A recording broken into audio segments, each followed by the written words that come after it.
set on a lampstand where it gives light to all in the house. Just so your light must shine before others, that they may see your good deeds and glorify your heavenly Father.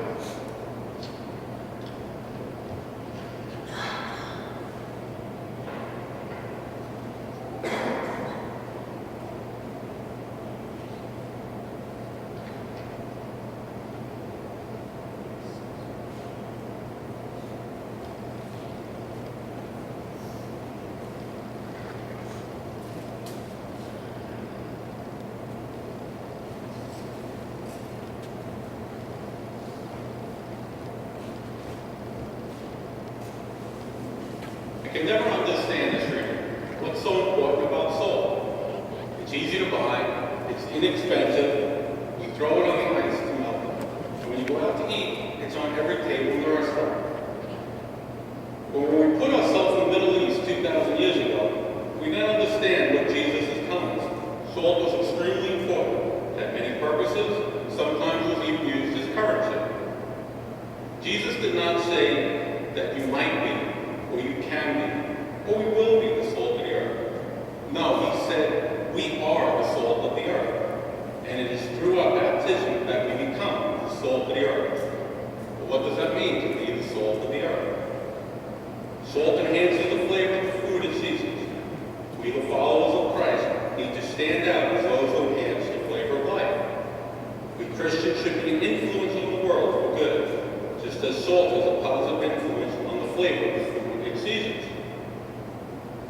Salt is an important mineral. It is needed by all living creatures. It helps to regulate the water in our bodies.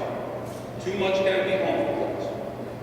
Jesus used salt to describe how we Christians are needed to bring balance and hope to an otherwise dying world. Jesus compared believers to the salt for a reason. What good is salt if it has lost its flavor? Jesus was well aware that pure salt cannot lose its flavor. The message was that the disciples remain true to their Christianity. They will never lose their influence and importance. As Christians, you and I are called to be the salt of the earth because our lives and hands give meaning to this existence we call life. Before we accepted Jesus, we were like grains of sand, like little debris of rock, having little difference from another. But after receiving Christ, we were transformed to something different. Taste, texture, and aroma.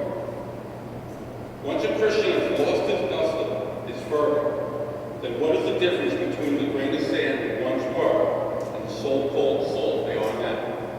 The answer is very little. Morton's table salt that we buy in the store today is pure salt. The Morton's company wasn't around 2,000 years ago. Salt was then mined in quarries or in pits. It was never quite pure. Occasionally, the salt they gathered was so impure, it was not salty at all. When that happened, they would cast it out the door to harden the pathways to their house. The ocean is full of salt, but it has to be extracted through a process of boiling. It has to be purified. The boiling process will either prove or disprove the amount of salt that contains in the water. The same way the trials of our life will either prove our life is flavored by Jesus or will reveal how much we truly lack in our life. My brothers, don't be surprised at the fiery trials we will go through as something strange will happen to you. Instead, be glad for these trials. They will help to remove the impurities of our sin. None of us like the idea of going through a fiery trial, but sometimes that is what it takes to recapture the salt in our lives. We cannot always control the trials we face, but we can control our actions. We will be bitter or better, less seasoned or more flavorful. Will I be the keeper of our soul? Will I disappear into the background or stand out as an overcomer? Because in the end, we'll fit by a loss in flavor. Jesus is telling us we need to be pure as salt.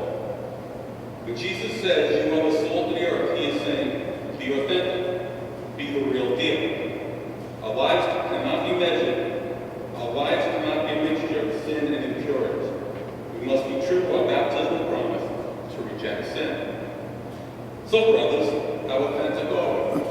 Are the people around us drawn to Christ by the way we live our life? Do the people who cross our paths recognize there's something different in the way we live our lives? Are we authentic? Are we the real deal? Or have we let the impurities of the world, the sin of the world, pollute our saltiness?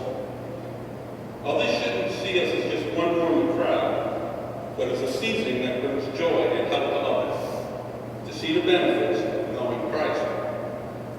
Christians who become complacent, refuse to take a moral stand, refuse to share their faith, who make no effort to spread the good news about Jesus, who are not living out their baptismal promise, are like a saltless, tasteless dish, bland and tasteless.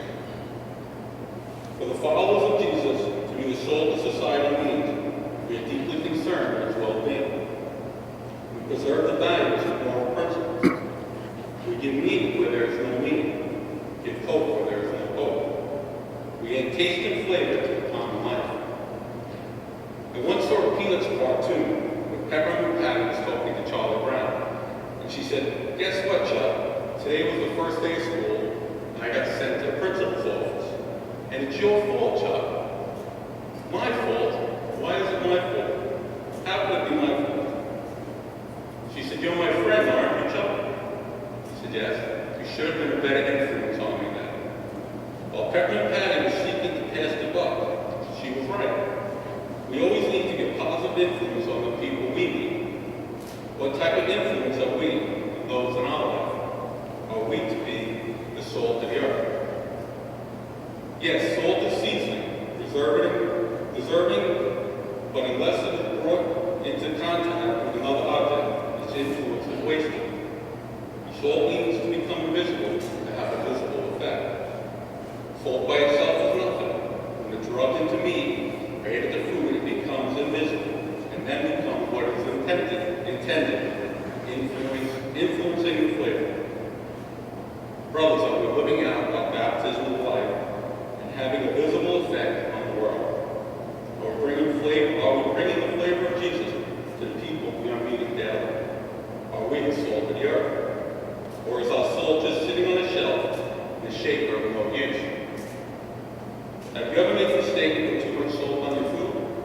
A little bit of salt goes a long way. Just as a little bit of Christian behavior goes a long way for those observing. Today is the